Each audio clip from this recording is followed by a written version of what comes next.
So good morning, everybody. Again, thank you for coming to our first seminar series of 2025.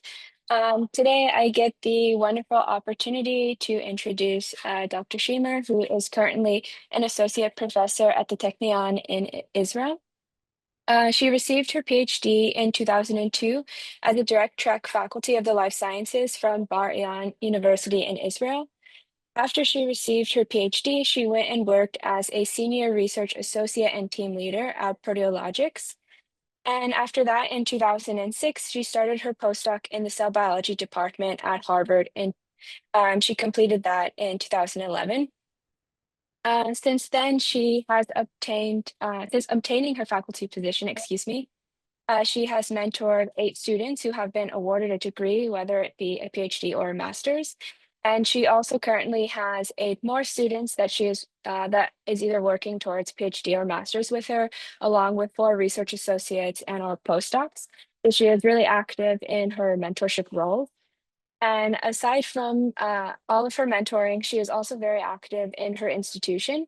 She currently serves as the Vice Dean for Graduate Studies, and she is a faculty representative at the Faculty of Biomedicine. So in addition to all of this, she's a very busy lady. She also receives many outstanding awards, such as the Norman and Helen Asher Award just this year. And she also received the Technion Best Teacher Award with distinction in 2024. So we are extremely excited to hear your work and what your lab has done because you are really an impressive scientist. So with that, I would like to allow you to give your talk. So thank you, Dr. Shemer, for coming today. Wow, thank you so much.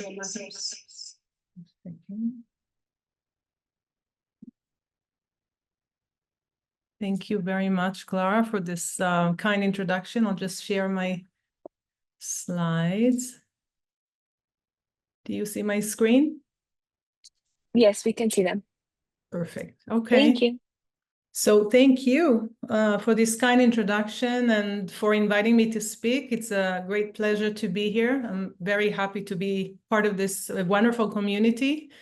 So in my lab, we actually strive to understand why and how muscles lose their mass during aging and disease, because this loss of mass during aging and disease is considered to be an immediate cause of death in many patients.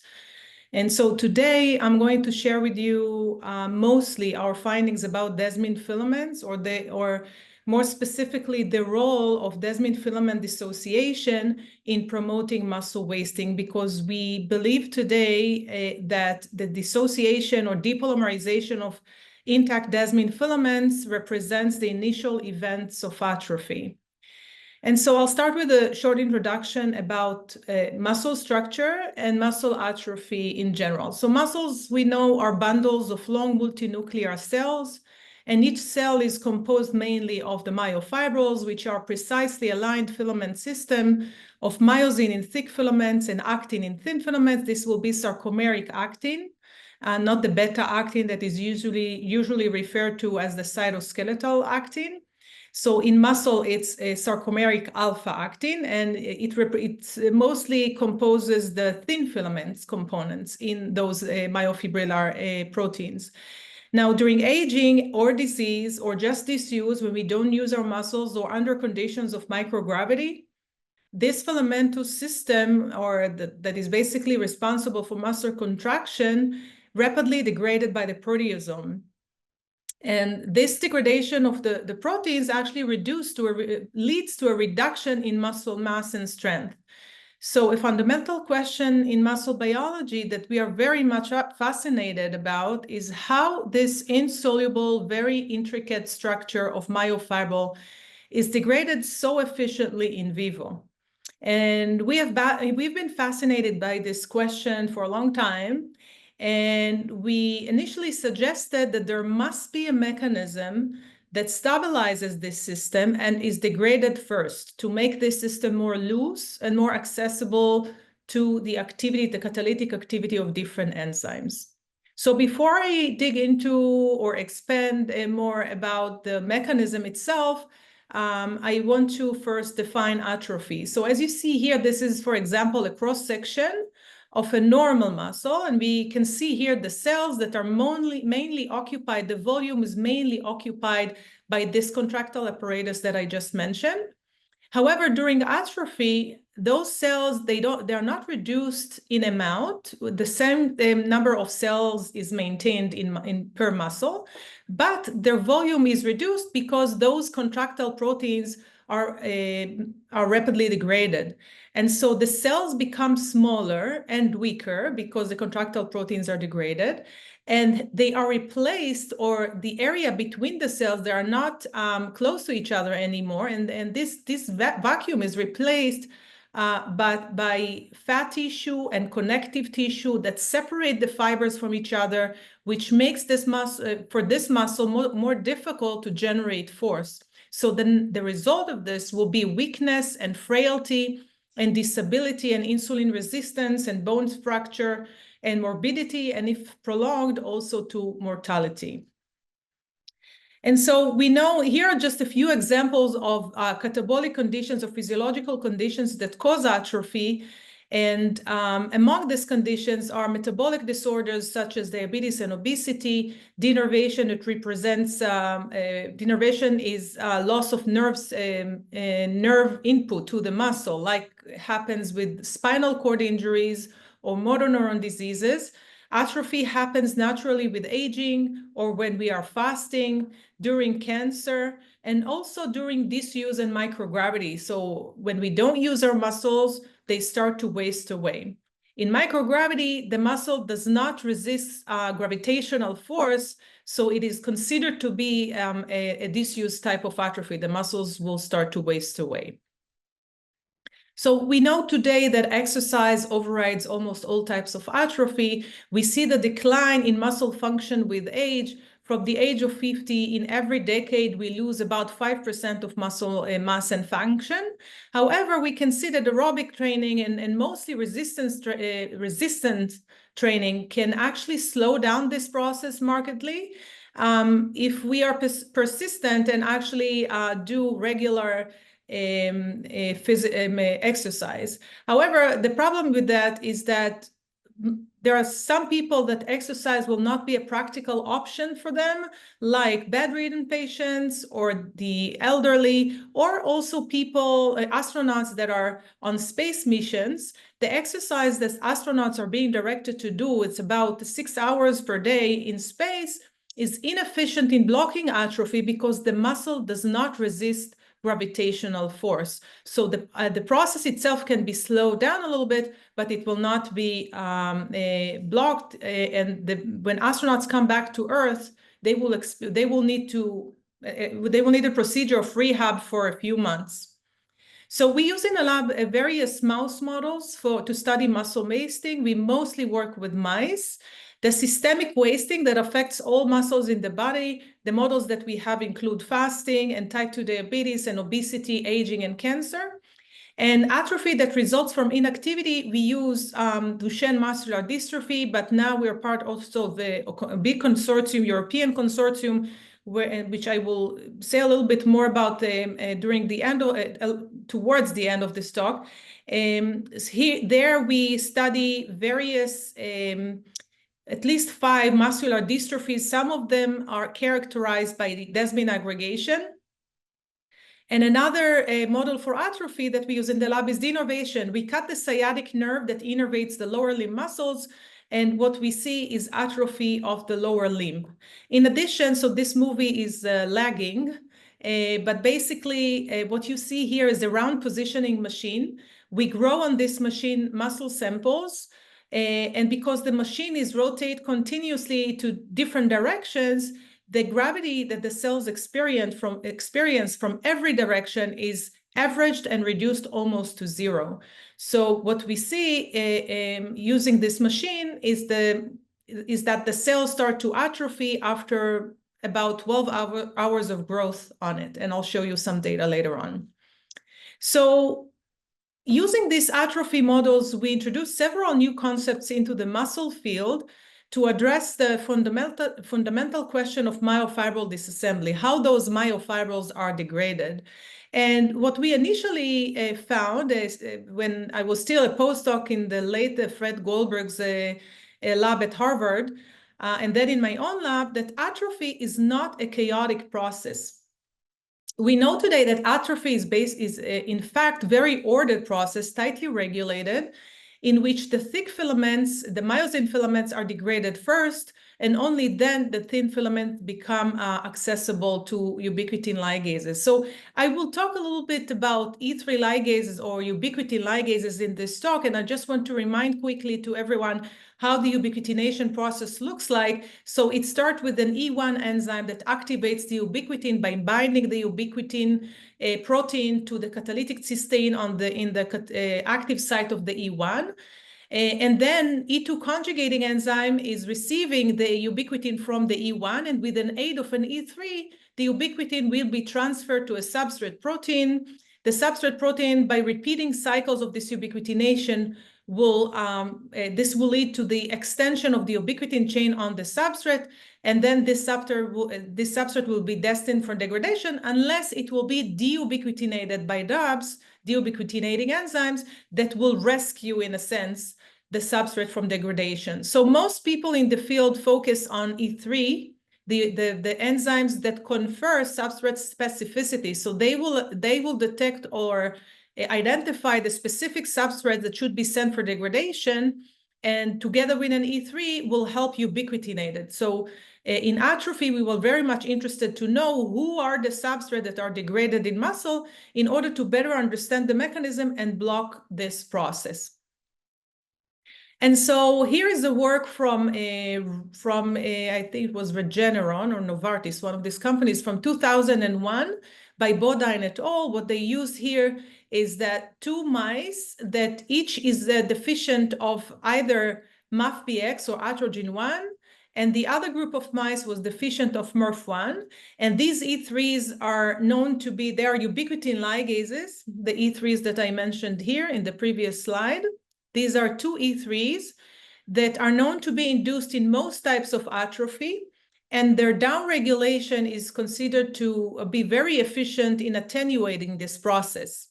And so we use them today. They are widely recognized as bona fide markers for atrophy. And you can see here that, that by inducing atrophy for 14 days by cutting the nerve, by denervation, the muscles in the control group lose about 50% of their mass in both groups. However, the knockout mice for either atrogen-1 or MRF1 now show some attenuation in this process. And this basically indicates that these enzymes play an important role in this process of muscle wasting.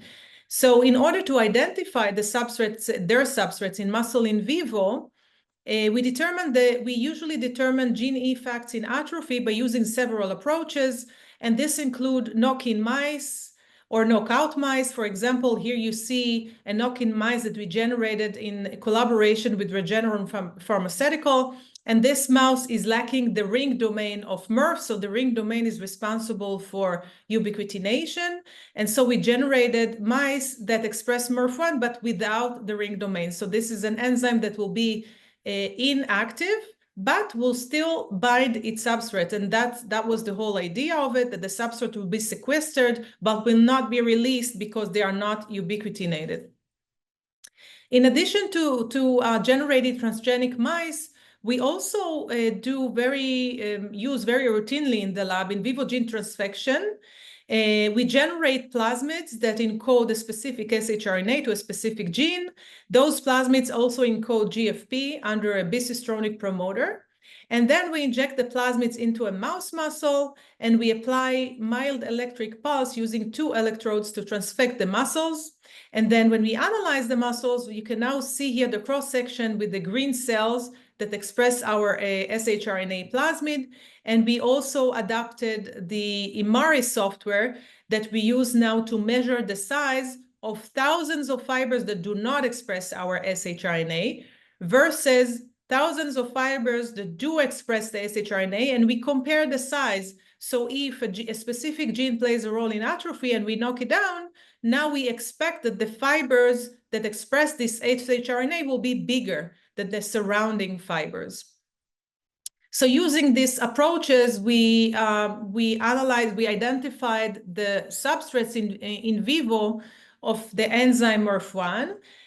Part of it was part of the process was to initially isolate the very clean myofibrillar fraction from mouse muscle. So we established here a technique to isolate this myofibrillar fraction.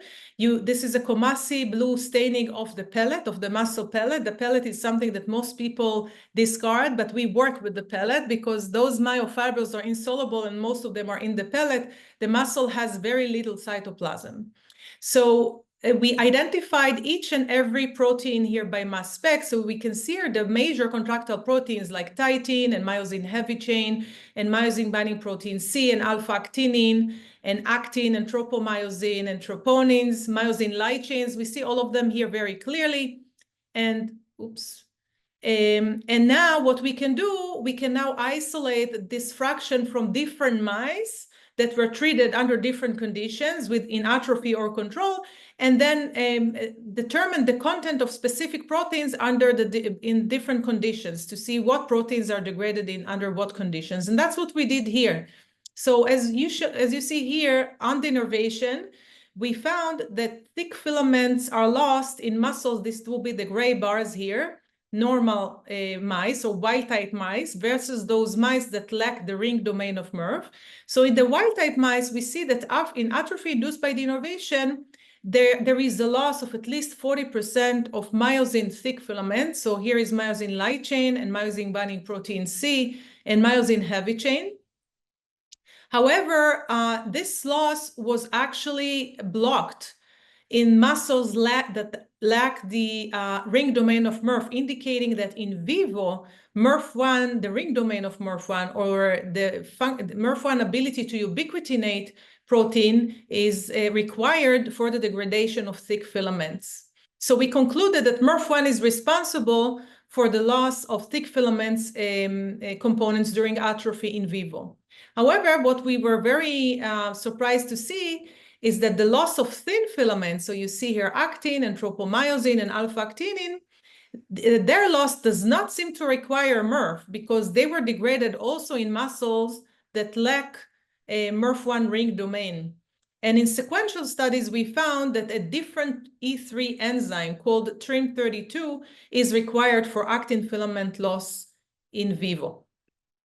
And so based on these and other studies, we proposed the first model for myofibril destruction, by which proteins are first proteins that stabilize the myofibrils, such as myosin light chains and myosin binding protein C, are degraded first by MRF1. And then we believe that the more loose myofibril structure is easily or more efficiently attacked by different enzymes like MRF1 and TRIM32. And then at this stage, only myosin and actin, the major myofibrillar proteins, are degraded and the atrophy is pronounced. So we do think there are sequential steps that lead to atrophy eventually, when the first step represents losing structures that stabilize this structure, the myofibrillar structure. So these atrophy-related genes, MRF1 and atrogene1 that I showed you, are also induced in our model of muscle wasting due to microgravity. And so the RPM that I mentioned a few minutes ago is an acceptable model to induce microgravity in vitro. So what this machine does, it continuously changes the orientation of the samples grown on it, such as the cells, as I said, they experience gravity from different direction, and then the average gravity overall reduces the total gravity almost down to zero.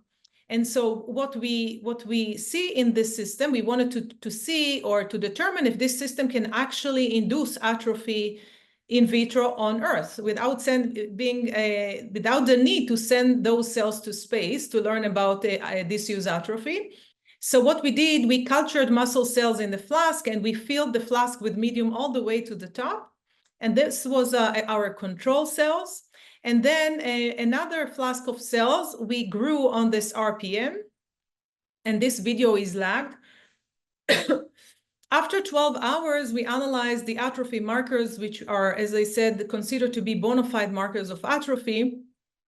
And what we found was that both of them are induced in at least twofold at the gene level, only after 12 hours. So 12 hours of growth on RPM were sufficient to induce atrophy in vitro. Now, the question here was, because those cells are grown in a medium, and although we made sure that there are no bubbles and the medium is filling up the flask all the way to the top, we still wanted to confirm that this induction in gene expression is not due to shear stress.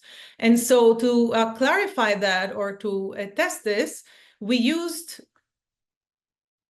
cells that regrew on a just rotator. We repeated the experiment and used this rotator that rotates back and forth for 12 hours with our muscle cells. And of course, we have the control group, and you can see that those enzymes or those genes were not induced compared to the genes that were induced when we grew the cells on RPM, which means that this induction in atrophy is due to the microgravity conditions that developed in culture. So then we discovered that myofibril disassembly occurs also after Desmin filaments dissociate. So we now know that we believed at this point that stabilizing systems need to be degraded first, right? And then and we figured out that the proteins, small regulatory proteins like myosin binding protein C and myosin light chains will be a good example for stabilizing proteins. But then we realized that there is the cytoskeleton of muscle is Desmin filaments, and we wanted to test whether they remain intact or how their integrity is affected during this process. And so what we found is that part of the stabilizing system that need to be degraded first is actually Desmin filament. So you see here some cartoon on image of the muscle membrane. We see the myofibrils here. We see Desmin filaments interconnecting myofibrils to each other, and also to the muscle membrane. And you can also see here the dystrophin glycoprotein complex that is also very evident in costamers in cardiac muscle. This complex is a mechanosensing complex. It anchors Desmin to the plasma membrane and to the extracellular matrix, such as proteins such as laminin. And also we know that Desmin, this community well knows that Desmin also is linked to different organelles. What we found is happening during atrophy, that Desmin degradation precedes and promotes myofibril destruction, meaning that Desmin filaments must be degraded in order for the process to proceed to myofibril destruction. More recently, a talented student in my lab, Dina Awida, discovered that there is actually also here in Desmin degradation, there is an order of events leading to Desmin loss. And this order of events requires phosphorylation by an enzyme GSK3, ubiquitination by TRIM32, cleavage by calpain-1, which is a calcium-specific protease, and ATAD1 is a AAA ATPase that helps here in threading ubiquitinated Desmin from the filament and make it more accessible for chopping by the different proteases. So this happens at the very initial phase of the atrophy process. And then we start seeing the myofibrils being degraded by TRIM32, MRF1, these are the two E3s I mentioned earlier, and another AAA ATPase P97, as I will show you later on. So I'll just want to show you a few results that support this second concept.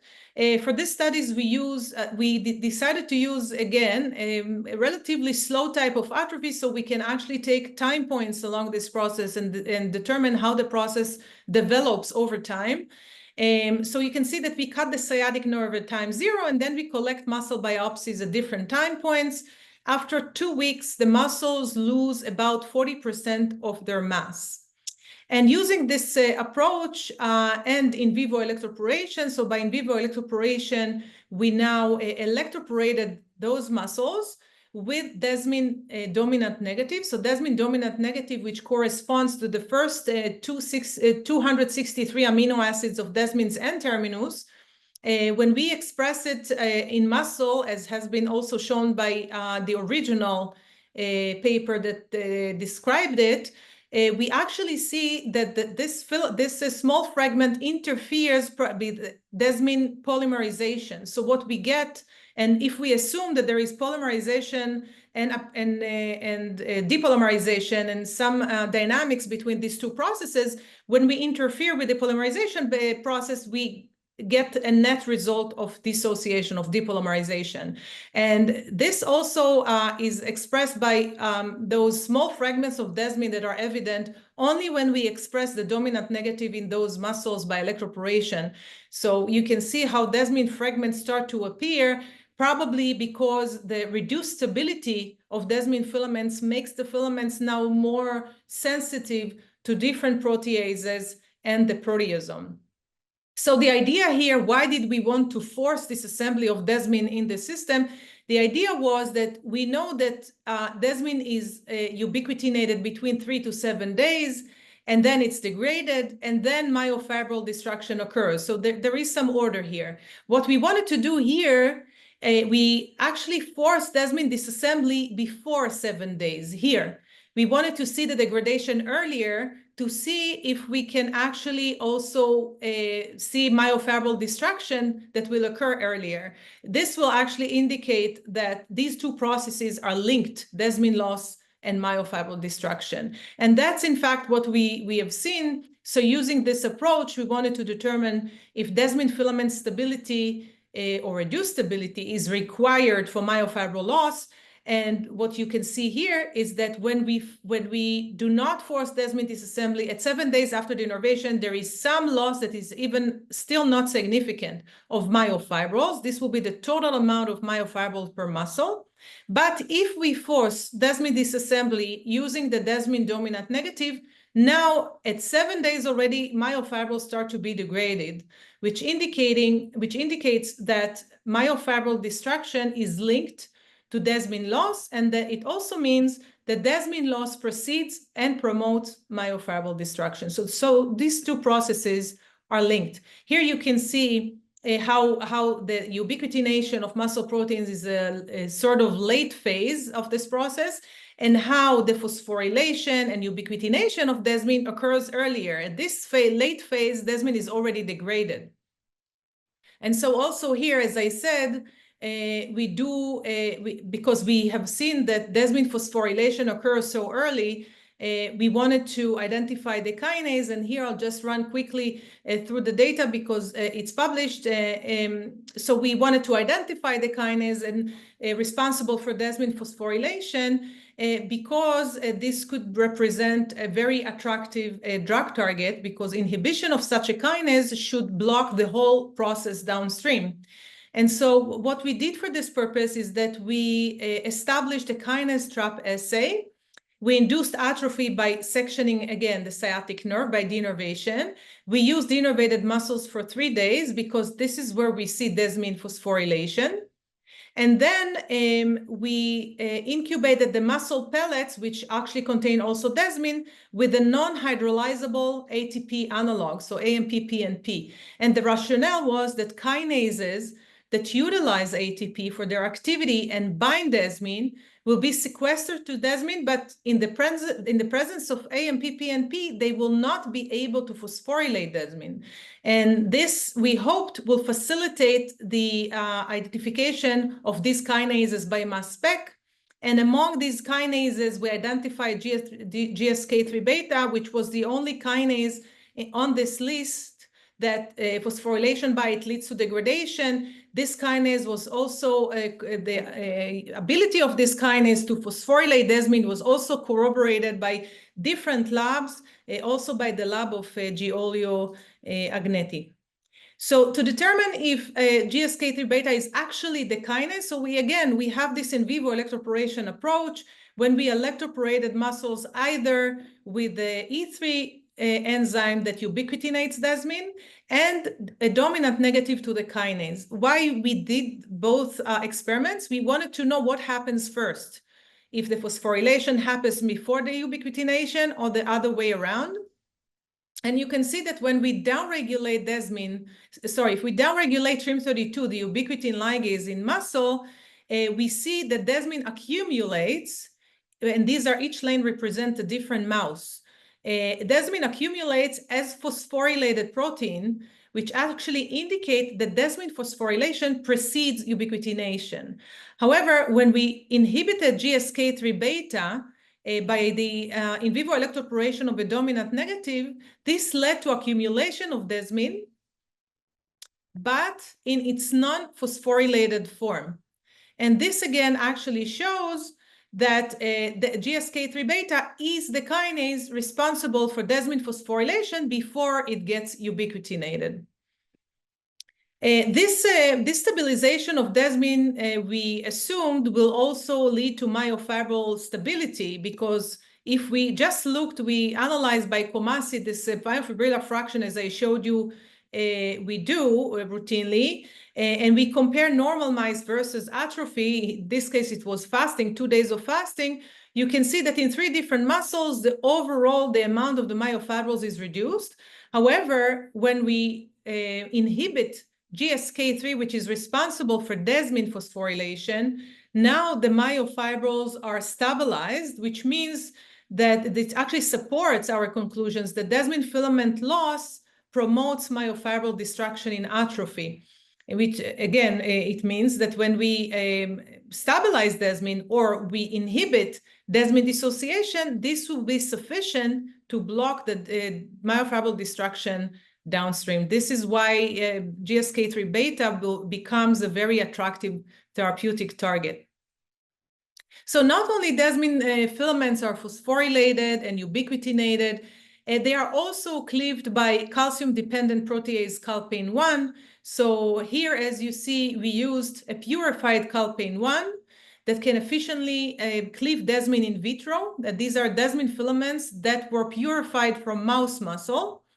And what we also were able to show is that, again, you can see here that during atrophy, phosphorylated desmin is lost. However, when we downregulate the calpain-1, the same protease that cleaves desmin in vitro seems to also play a role in vivo, because its downregulation also leads to desmin stabilization, and also to it also prevents myofibril destruction. This again shows that if we block desmin loss, we can also rescue the loss of myofibrillar proteins. So based on these studies, and of course other findings that I didn't show, we proposed a 2-phase biochemical model. So 2 biochemical steps for myofibril destruction. At the first step, we probably lose stabilizing systems such as desmin. In the sequence, there is a sequence of events here. And also what's lost at this point are small regulatory proteins that stabilize the thick filaments, like, as I said, myosin binding protein C and myosin light chains. And the second phase is more like the phase that is more pronounced or more accelerated, when the myofibrils are probably more loose and are more easily attacked by different enzymes, which inevitably leads to atrophy. So in addition to calpain-1, we figured that there must be, in order to make this process efficient, there must be other factors that cooperate with calpain-1 on this assembly of desmin in atrophy to make it efficient. Just think about, for example, fasting. So during fasting, the degradation of muscle proteins must be very efficient, because the amino acids produced by protein degradation in muscle are moved to the bloodstream and the liver converts these amino acids to glucose to nurture the brain. So this is a survival mechanism, which actually indicates that this process has to be rapid. It can't take too long. And so that's why we decided to make an effort to try to see if there are other factors that accelerate the process in some way. And what we did initially is combining or extracting common proteins on 2 mass spec lists, proteomic studies of calpain-1 immunoprecipitation from atrophic muscle, and also the kinase trap assay, because we speculated that a complex that can accelerate this process of the desmin disassembly must also use ATP. And so what you can see here is that we found the AAA ATPase called ATAD1 on both lists. So we decided to look into it more closely.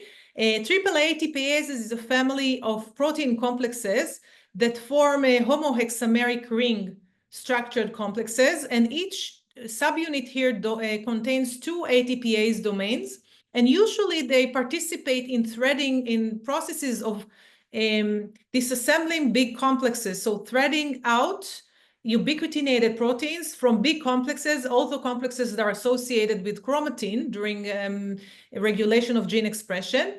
In our case, we wanted to focus on ATAD1, which was at that time understudied ATP, AAA ATPase. I remember when we just started looking at it, I think PubMed had maybe 20 papers on this complex overall. So its substrates were not known, its cofactors were not known. And so we started by identifying the cofactors or interacting partners, and using three independent proteomic approaches. We took our kinase trapase to see if we can identify some binding proteins. We compared the data to ATAD1 immunoprecipitation from atrophying muscle homogenate. And we also did size exclusion chromatography when we use FPLC to isolate ATAD1, to isolate the complex and clean the complex or elute it from the column at increasing salt concentrations, and then trying to identify in clean fractions what proteins were isolated together with ATAD1 and probably bind ATAD1 with high affinity. And so I won't go into the mechanism in detail, but you can already see that we identified calpain-1 here, and here are some adapter proteins that help with bind ubiquitinated proteins and get them bring them in close proximity to ATAD1. We can also see proteasome subunits. I'll just show one piece of data from this work that we tested in vitro whether calpain-1 and ATAD1 actually cooperate in promoting Desmin disassembly. So, and what we found is, so what you can see here, these are again it's always Desmin filaments that were purified from mouse muscle. You can see the phosphorylation, you can see how even the loading is. And what we did here, we did a time course for enzyme activity. So we added the calpain-1, and the first lane does not contain calpain-1. And you can see fragments start to appear, which represent Desmin cleavage. However, when we add to the mixture or to the reaction, we add the AAA ATPase ATAD1 that was immunoprecipitated from muscle. So it was immunoprecipitated with all the cofactors that bind it. We can see that this whole cleavage of Desmin is accelerated. So we start seeing fragments appearing very early, only after 2 minutes. And after 10 minutes, most of them disappear, but probably cleave to even smaller fragments. So this means that Desmin cleavage by calpain-1 is accelerated in the presence of ATAD1. So this actually, we assumed that, we speculated that Desmin filaments are more sensitive to cleavage in the presence of ATAD1, and we proposed this model. So what you see here is potentially Desmin filaments that are phosphorylated by GSK3. And then you can see what we show here is the TRIM32 that ubiquitinates now the filaments because the phosphorylation attracts the E3 enzyme to the phosphorylated filament. And then we also see here ATAD1. So all of them are here very early in the process, but only when calcium levels rise and activate calpain-1. So calpain-1 is illustrated here. We can see that it becomes active and start chopping on a phosphorylated Desmin filaments. The phosphorylation is also required for calpain-1 to act on Desmin. However, in the presence of ATAD1 that threads the filament for calpain-1, it seems like maybe we propose the pull and chop mechanism when ATAD1 like pulls the ubiquitinated Desmin from the filament, and then calpain-1 chops the filament more easily when the structure is unfolded. Okay, so what's the importance of this finding? We believe that our findings suggest that different drugs should be applied at different stages during atrophy. So before a flight to space, we should probably offer the astronauts a drug that inhibits GSK3 beta, but during aging, we should actually identify the phase of the atrophy to determine what drug should be given at each phase of this process. And this brings me to the third concept that we introduced into the field, which addresses the question is whether Desmin filaments dissociation is sufficient to accelerate myofibril loss. Is it enough to promote myofibril destruction? And we actually found that not only there are two biochemical phases, there are also two phases of gene expression. The first phase is actually characterized by the induction of this atrophy genes that are the atrophy markers. They are induced very early in the process, already after 3 days after the innervation. However, we found that there are various other genes that are induced later on. They are induced more like between 7 to 10 days after the innervation. And in order to understand what is the mechanism that induces these proteins or these genes, we analyzed the promoter regions of these genes and using a transfect match algorithm, and we found that PAX4 was the transcription factor that was identified with highest probability and best score to induce those genes. So we did what we know best to do, to downregulate PAX4. This is the transcription factor that seems to induce those genes. We downregulated it in muscle by in vivo electroporation.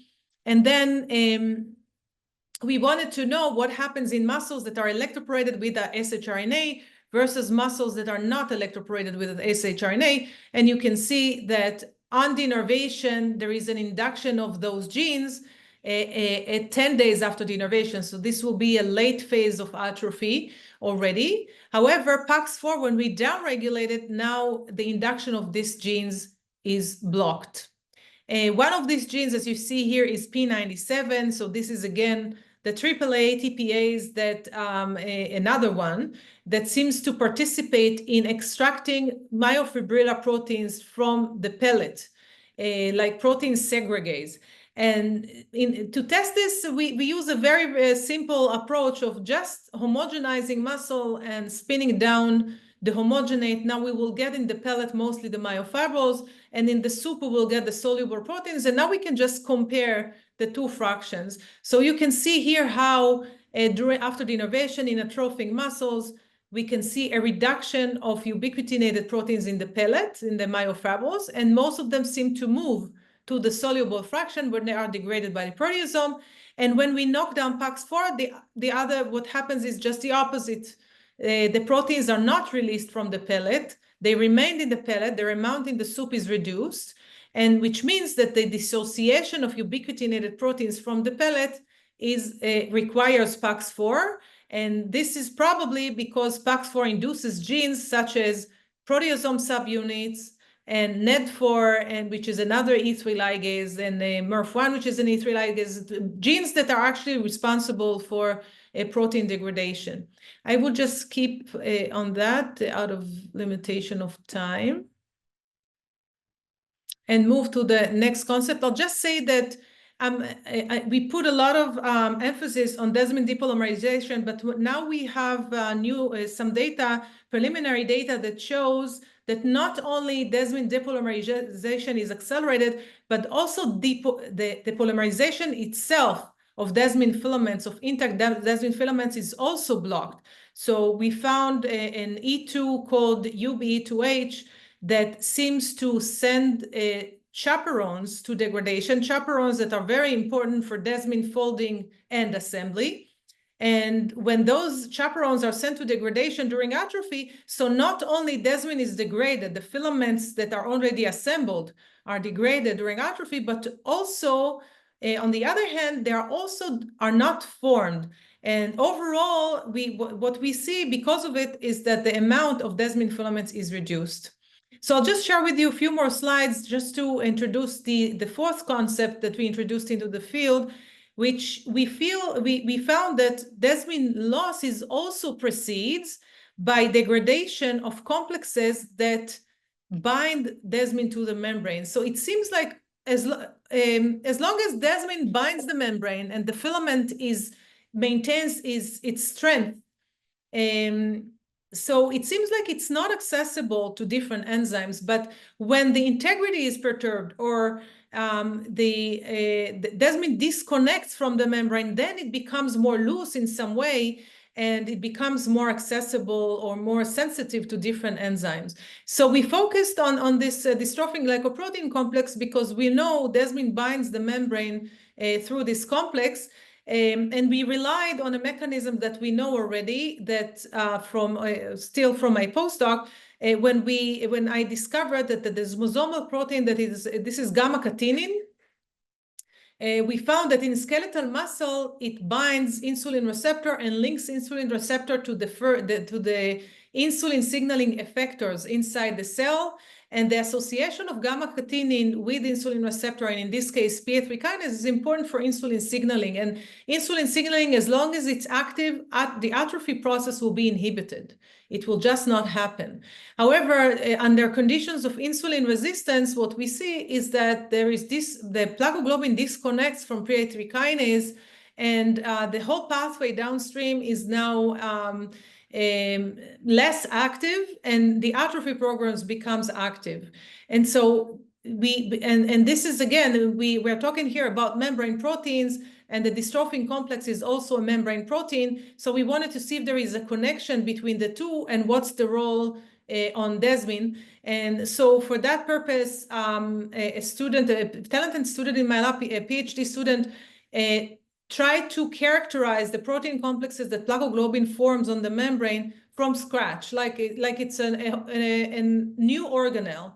And she homogenized muscles, and she subjected them to sequential steps of dissociation of the myofibrils using ATP, and then solubilization of membrane proteins.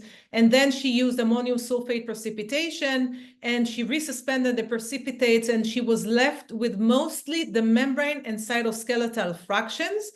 And she started isolating to more fractions using size exclusion chromatography. And here are just a few examples of what she did. You can see here the first peak of proteins that came out, that was eluted from the column, that mainly contained high molecular weight proteins as well as plakoglobin.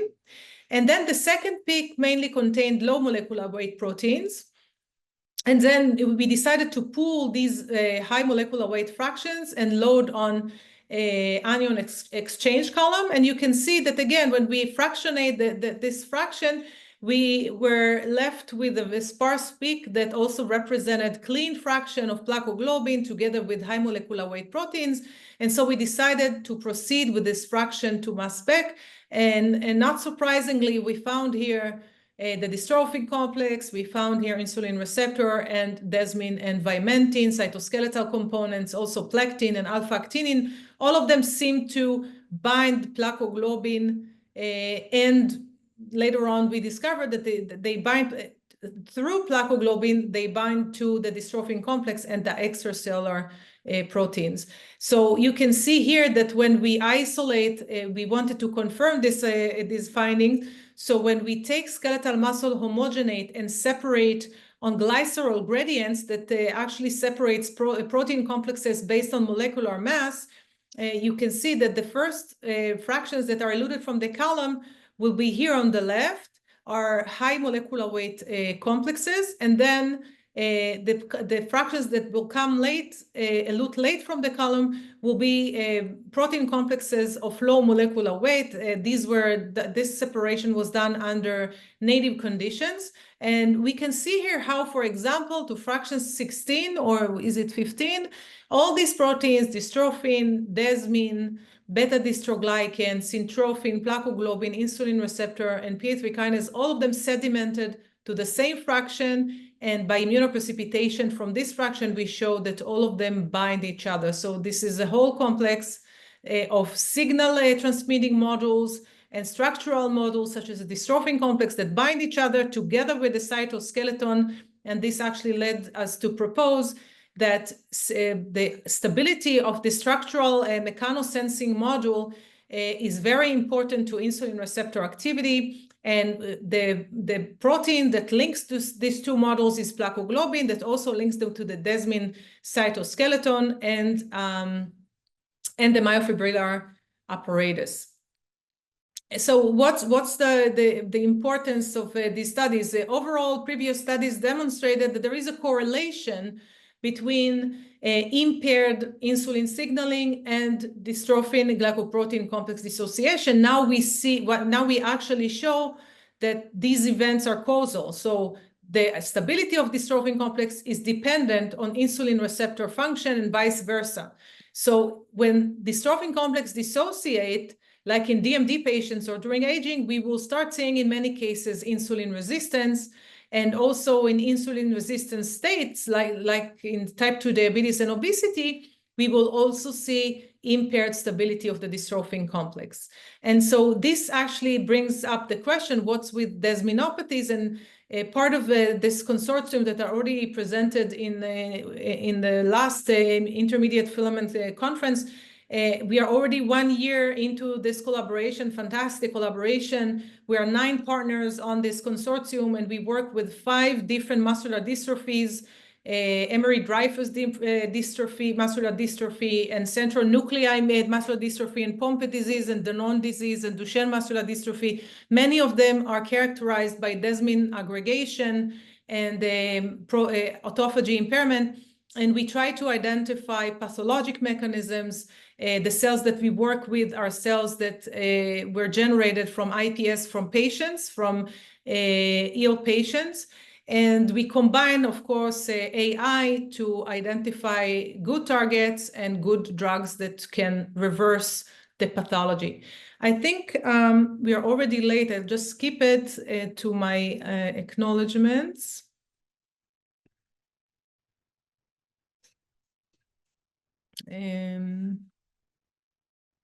Yeah, so yeah, and with that, I will conclude my talk. And first, thank all the students in my lab who did great work. So the students that were mainly involved in this, in the data that I showed you today in these projects was Dina and Diara and Bala and Ro'i and Meitar and Sunu and Sasha. This is a really long work of many, many years, Siwar.